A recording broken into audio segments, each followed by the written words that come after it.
AC న్యూస్కి స్వాగతం. నెల్లూరు ఎన్టీఆర్ నగర్కు చెందిన కొంతమంది తనను తన భర్తను చంపుతామని బెదిరిస్తున్నారని, వారి నుండి తమ కుటుంబానికి ప్రాణహాని ఉన్నదని, ప్రాణరక్షణ కల్పించాలని Nellore rural Kallurupalli housing board కాలనీకి చెందిన పైడిపాటి అపర్ణ భర్త సుధాకర్ సోమవారం గ్రీవెన్స్లో జిల్లా ఎస్పీకి తెలియజేశారు. అనంతరం వారు మీడియాతో మాట్లాడుతూ తాము కల్లూరుపల్లి హౌసింగ్ బోర్డు కాలనీలో నివాసం ఉంటున్నామన్నారు.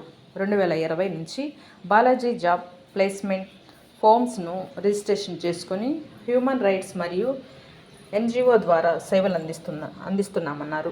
ఈ క్రమంలో 29/6/2024 నా బర్మాశాల గుంటలో అగ్ని ప్రమాదం జరిగిందని, ఆ సమయంలో బాధిత కుటుంబాలకు బీవీ నగర్లోని మా ఆఫీస్ నందు సహాయక కార్యక్రమాలు చేస్తున్న సందర్భంలో బొమ్మిశెట్టి రాజమ్మ భర్త శ్రీనివాసరెడ్డి మాకు సపోర్టుగా ఉంటున్నామని, నమ్మబలికి బీబీ నగర్లోని ఆఫీసును బాలాజీ నగర్లో ఏర్పాటు చేశామని, నమ్మబలికి మీకు అండగా ఉంటామని 4 లక్షలు ఫోన్ పే ద్వారా తీసుకొని ఇవ్వకుండా వాయిదా వేస్తూ కాలయాపన చేస్తున్నారన్నారు.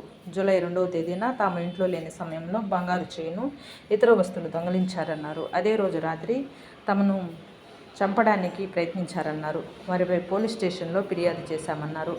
మిమ్మలను చంపుతామని బెదిరిస్తున్నారన్నారు. వారి నుండి తమకు ప్రాణహాని ఉన్నదని, ప్రాణరక్షణ కల్పించాలన్నారు. నా పేరు అపర్ణ. నేను హ్యూమన్ రైట్స్ స్టేట్ ప్రెసిడెంట్గా ఉన్నాను. అలాగే బీవీ నగర్లో జాబ్ ప్లేస్మెంట్ ఆఫీసు ఒక 8 ఏళ్ళుగా నడుపుకుంటున్నాను. ఇలా జీవనం సాగించే విధానంలో ఒక బర్మాపూర్ ఒక రైల్వే స్టేషన్ దగ్గర యాక్సిడెంట్ అయితే, అంటే వాళ్ళు ఏదో ఇల్లు కాలిపోతే ఫైర్ యాక్సిడెంట్లో వాళ్ళందరికీ సహాయ నిమిత్తం కొన్ని సరుకులు అవి పంచడం అలా జరిగింది. ఆ మూలంగా కొంతమంది వ్యక్తులు పరిచయం అయ్యారు నాకు.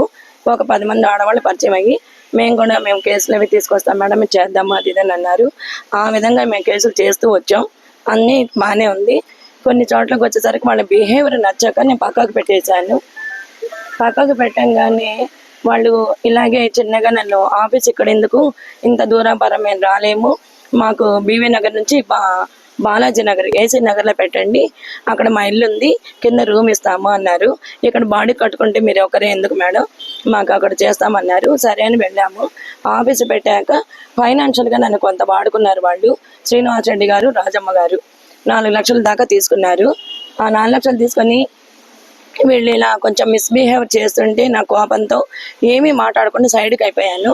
కొంతమందితో నన్ను చంపేయాలని, నా ఆస్తి కాజేయాలని, నా ఇల్లు వాకిలు కాజేయాలని, మా వారిని లైన్లో పెట్టుకోవాలని, మా వారి మీద ఏదో కేసు పెట్టాలని చెప్పేసి గందరగోళంగా ఆమె నా మెడలో గోల్డ్ గిళ్ళు ఉంటే అవన్నీ ఒలుచుకుంటాను, ఈ బ్రాహ్మణ లంజని దిశ బొమ్మతో నిలబెడతానని చెప్పి సవాలు కాసి వెళ్ళారట కొంతమంది. అందులోనే రాజమ్మ గారే మెయిన్. అలా అవటన్నా ఆవిడే ఇది ఎందుకు ఇలా చేస్తున్నారు మీ మిస్సెస్ అని చెప్పి శ్రీనివాసరెడ్డి గారికి నేను ఫోన్ చేసి అడిగాను. ఆ రికార్డులన్నీ కూడా నా దగ్గర ఉన్నాయి.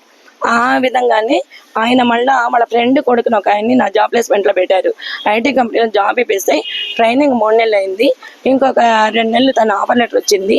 అన్నీ అయ్యాక మాకు ఈ జాబ్ వద్దు, రీఫండ్ కొట్టేయండి అన్నారు. సరే రేపు 15-16 తేదీలకి చెక్ ఉంది, ఆ చెక్ పంపిద్దామని అనుకునే మూమెంట్లో సార్ ఈ లేట్ అయితే వాళ్ళు ప్రాసెస్ ఒప్పుకోవట్లేదు, కంపెనీ నుండి మాకు చెక్ వస్తేనే మేము డబ్బులు ఇస్తాను, లేకపోతే ఇవ్వలేం కదా అని చెప్పండి. మీరు నాకు ఇచ్చే డబ్బులు వాళ్ళకి ఇచ్చేయండి అని చెప్పారు. 4 లక్షలు నాకు రావాలి కదా, అతనికి 3 లక్షల దాకా దినేష్ అనే కుర్రాడికి 3 లక్షలు వెళ్ళాలంటే వాళ్ళ సిస్టర్ అక్కని తీసుకొచ్చి హైదరాబాద్ నుంచి రాజమ్మ గారు నా మీద ప్రేరేపించారు. ఏమని, నేను సూసైడ్ అటెంప్ట్ చేసుకుంటాను, నువ్వు డబ్బులు ఇవ్వకపోతే నేను వెళ్ళను అని ప్రేరేపించి హైదరాబాద్ నుంచి నా ఇంటికి పిలిపించి విజయనిర్మల అనే మేడం వాళ్ళ ఇంటికి పిలిపించి అక్కడ మాట్లాడారు. సరే ఇస్తాను అన్న, నువ్వు నాకు ఇవ్వాల్సింది ఇవ్వు,